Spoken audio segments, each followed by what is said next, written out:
when you open up the New Testament especially, or the whole Bible, but when you open up the New Testament especially, we discover that the men and women that bring us the story of Jesus, the men and women who actually are whose stories make up the foundation of our faith, were not men and women who were not acquainted with adversity. They were not strangers to adversity, that they faced all kinds of things and yet continued to believe. They faced all kinds of things and yet continued to just steady plod forward with their faith and their confidence in God. That somehow the people who bring us our faith out of the first and second and third and fourth century were not put off by adversity. They were not put off by the seeming absence of God. But somehow that fueled them in such a way that they were even more adamant about making sure that the message of Jesus Christ and the gospel made it out of their difficult centuries to our culture and to our world today. Perhaps the best example of this from the first century is the Apostle Paul. And the reason perhaps he's the best example is because the Apostle Paul never met the pre-crucified Jesus. He wasn't one of Jesus' disciples. We walked around with Jesus. Paul came to faith after the crucifixion, after the resurrection, and after the ascension. Christians believe that Jesus went into heaven. And Paul never met the pre-ascended Jesus. Paul learned what he knew about Jesus mostly from people who knew Jesus. Paul became a Jesus follower after he had been a Jesus hater. In fact, if you don't like Christians, you would really love the Apostle Paul, because however much you hate Christians, he hated them more. You know some Christians you think should be arrested. Paul arrested them. Okay, so Paul steps into history as a Christian hater and a Christian persecutor known as Saul of Tarsus. And so he gets permission from the government. Imagine this. He gets permission from the government to arrest Christians and torture them into blaspheming Jesus' name or telling him where the other Christians were hiding. That was his job, okay? And he felt like he was doing God a favor.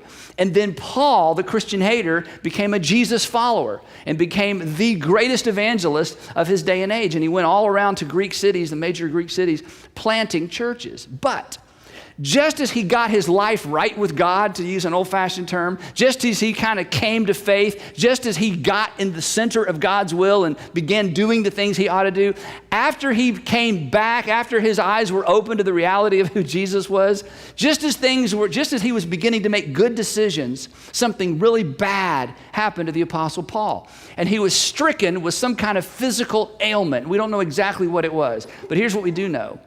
It wasn't going away. And it was a hindrance, now get this, it was a hindrance to what he believed God had called him to do. Imagine that you have this, really like this Damascus Road experience. That's where we got that phrase, a bright light shines and God speaks to him and he is converted in a moment and gives his life to following Jesus. And then after he gives his life to following Jesus, he gets this illness that keeps him from doing the very thing that he felt like God had called him to do. And so in his turmoil and in his inner wrestling with God and God why and all that sort of thing, the Apostle Paul learned a very, very, very valuable lesson. And in his explanation, we get this key insight, an extremely important insight for the rest of us who find ourselves or will find ourselves in an in the meantime season of life. So I want to read you, we looked at this passage about 4 years ago within a different context. If you grew up in church, you may have heard this before. If you're new to Bible study, this may be brand new. But here's what the Apostle Paul, the ex-Christian hater, ex-Christian persecutor who becomes missionary, here's how the Apostle Paul describes his wrestling and his inner turmoil around this affliction that happened to him that didn't seem to go away, one that actually was making it more difficult for him to do the very thing that God had called him to do. Here's how he explains it in his letter to the Corinthians, 2 Corinthians chapter 12. He says this, "Therefore, in order to keep me from becoming conceited, I was given." Now, the little phrase "in order to" is a little Greek, one little Greek word that lets us know that this is a purpose statement. So the Apostle Paul says there was a purpose behind this gift. And what's really interesting is the Greek word translated "given" is the most common word for a positive kind of Christmas kind of birthday kind of gift. That if Paul was sitting around the Christmas tree opening gifts on Christmas morning with his friends, this was the Greek word they would use to describe the gifts given. This was a positive thing. This didn't mean curse. This didn't mean punishment. It was the word most commonly used to talk about the gods or God giving or a benevolent God giving a good gift to one of God's or one of the God's followers. So the Apostle Paul chooses his words carefully, and he says, because in order, there's a purpose behind this, to keep me from becoming conceited, I was given. Well, Paul, what were you given? What was this special gift that you got to open? I was given a thorn in my flesh, a messenger of Satan to torment me. So when I read this, I think, well, Paul, I think you chose the wrong word right here. I think this should be, I was given a curse, or I was cursed with a thorn, I was punished with a thorn, I was, had the bad part of me exposed through a thorn. I mean, this is a positive word and this is a negative word.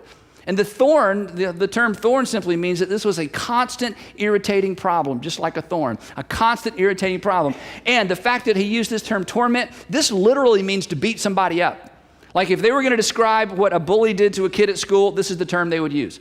This actually meant to strike with a fist. So Paul says, to keep me from becoming conceited, I was given the gift, thank you very much, of a thorn that just kept beating me up day after day after day after day. And he says it was a messenger of Satan. And translators have struggled with what this phrase means. Some people think that somehow literally Satan did it and God used what Satan did. And, I don't know. Other people think it's a figure of speech. You know how sometimes we say it hurt like the devil. Boy, that hurt like the devil. I don't even know what that means. That just means it hurt a lot. So we don't know if this was a figure of speech or somehow this was a theological statement. We don't know.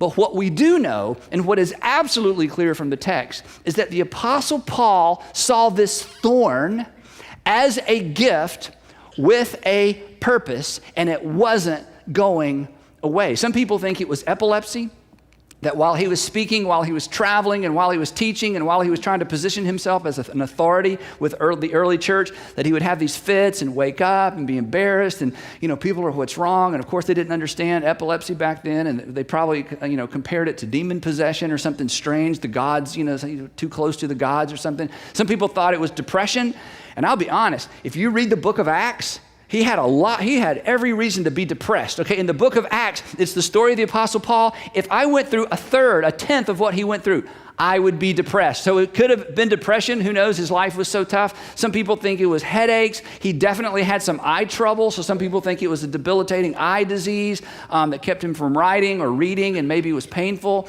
Some people think because of the areas he traveled in, it could have been recurring malaria. So the truth is, we don't know exactly what it was, but here's what we do know.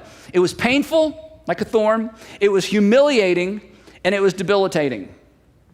It was painful, humiliating, and debilitating. This is the guy that was called by God to spread the gospel throughout the Gentile world. And after he became a God follower and a Christian, he developed something that was painful, humiliating, and debilitating. That should make some of us feel at least a little better. So then the Apostle Paul, and I love this part, then the Apostle Paul tells us what he did when he realized that this wasn't going away. And the great news for you and for me is he did exactly what we would do if we found ourselves with something that was painful, humiliating, and debilitating. Here's what he says I did. 3 times I pleaded with the Lord to take it away from me. I mean, I'm the Apostle Paul, and I get to write, half the New Testament, but I'm not like Superman. I mean, when something's bothering me, I ask God to take it away.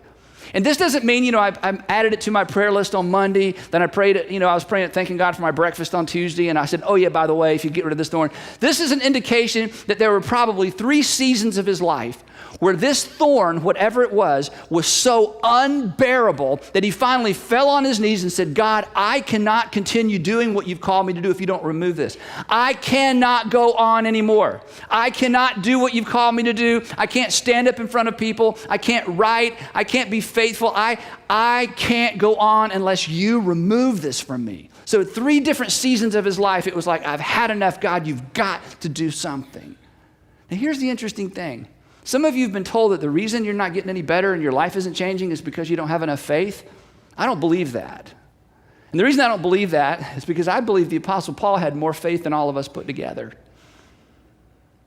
And simply trying to faith God into something we want God to do is bad theology. And the Apostle Paul, a man of extraordinary faith, pleaded with God to do something that would allow him to do God's will in a more energetic and powerful way. 3 times I pleaded with the Lord to take it away from me. But he said to me, and I know for some of you, it would be a major, major breakthrough for you if God would just say something to you, wouldn't it? I think this is the thing that hurts me the most on behalf of other people. That this is the thing that bothers me the most on my behalf. God, if you would say something, I mean, I can even take no for an answer. I mean, I don't know if I want to hear it audibly at night when I'm in bed. That will freak me out. But maybe during the day when I'm outside around other people. But if I could just get somehow, some way, any kind of recognition, any kind of indication that you're hearing my prayers and that you know what's going on with me. And the first time that the Apostle Paul asked God, he heard nothing. And the second time, he heard nothing. And finally, during this 3rd season of prayer where he's begging God, you've got to do something for me. You've got to give me some relief. He said this, but he said to me, my grace is sufficient for you, for my power is made perfect in weakness. Now, maybe the best way to understand this sentence is to interchange these 2 words, because in this context, they really mean the same thing. You could read it this way. My power is sufficient for you, for my grace is made perfect in weakness. And what God said and what God communicated to the Apostle Paul, which is what some of us need to hear today, is simply this. He said, Paul, the answer is no. I am not going to remove this from you. But I'm going to give you the strength, and I'm going to give you the power, and I'm going to give you the grace that you need to press on in spite of the fact that it's not going away. That literally what this phrase means is my power reaches its full measure. My power reaches its full measure and is perfected in weakness. That my power reaches its full potential, its full measure when you are the weakest. It's as if God said to the Apostle Paul, I'm going to show off my power through your weakness. So the answer to your prayer is no. This is not going away. So now the Apostle Paul had a 4th thing to add to his list. It's painful, humiliating, debilitating, and it's permanent. Oh, and by the way, Paul, I love you. And I'm going to use you. And people are going to name their children after you. They're going to name their children Paul and their dogs Nero. In other words, Paul, I haven't forgotten about you. You are still right in the center of my will. But Paul, the answer to your question of will you remove my adversity, will you change my circumstances, will you ease my pain, my answer to you is no. But no with a promise. My grace will be sufficient for you. So what do you do when you're the Apostle Paul and God, who you're serving with all your heart and soul and risking your life almost every day, says no? And now you have an issue that's painful, humiliating, debilitating, and permanent.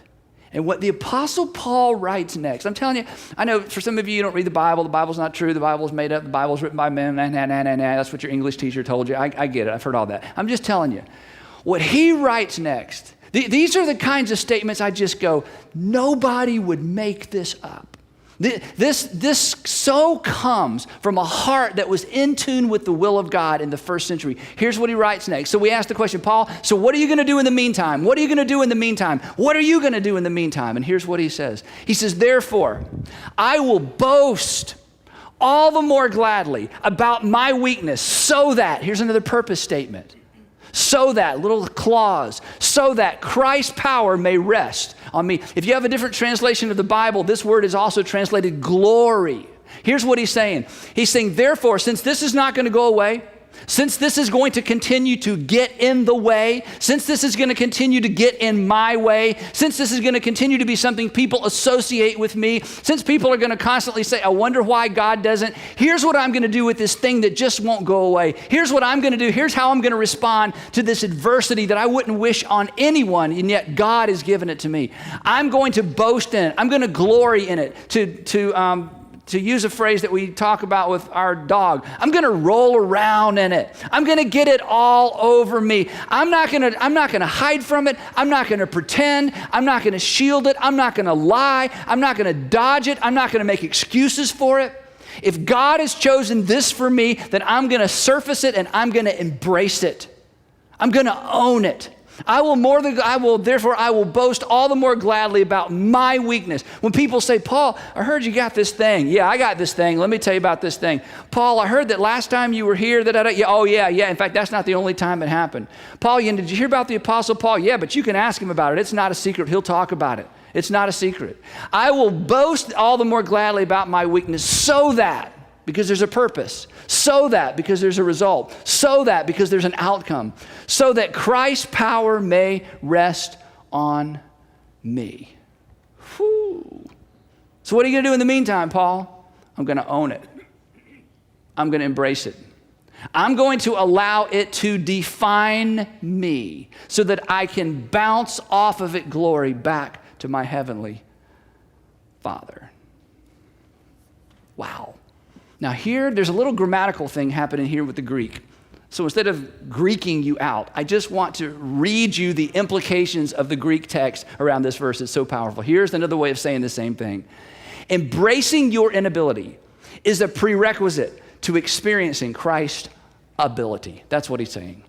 Embracing your inability. Embracing your inability. In other words, he's saying, I'm not going to hide from it, run from it. I realize that in order for me to experience Christ's power through me, this is important, in order to experience the grace that God has promised through this circumstance, I have to embrace this circumstance. Embracing your inability is a prerequisite to experiencing Christ's ability. Here's why that's important.